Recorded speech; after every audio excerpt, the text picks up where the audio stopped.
12મી જૂને બનેલી અમદાવાદ પ્લેન ક્રેશની દુર્ઘટના.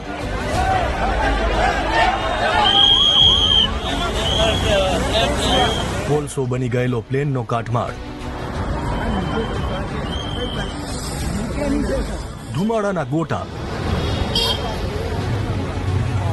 આ ભયાવહ મંજર વચ્ચે જીવતા મોત સામે બાથ ભીડતા હતા એવા ચહેરાઓ જેના વિશે કદાચ જ કોઈને ખબર હશે.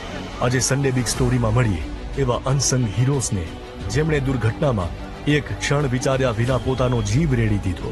અમારા ગાર્ડો પાઇપ ઉપર ચડીને એક નાની છોકરીને બચાવ્યું હતું જે ઉપરથી પહેલા માળેથી નીચે ફેંકવામાં આવી હતી.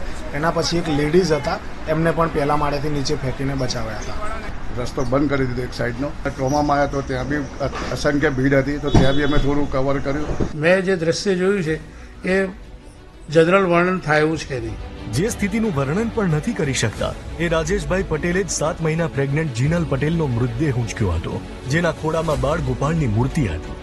દુર્ઘટના એટલી મોટી હતી કે ફાયર ફાઈટર 108ની સેવાથી લઈ એનએસજીની ટુકડીઓ તો પોતાની ફરજ નિભાવતા જ હતા, પરંતુ હોસ્પિટલના સિક્યોરિટી સ્ટાફે પણ વિચાર્યા વગર 700 ડિગ્રીના તાપમાનમાં ઝંપલાવી દીધું અને 4-5 લોકોનું રેસ્ક્યુ કર્યું. જે લોકો બિલ્ડિંગમાં ફસાયેલા હતા એમને અમે આખો વિડિયો જોવા માટે ડાઉનલોડ કરો દિવ્ય ભાસ્કર એપ.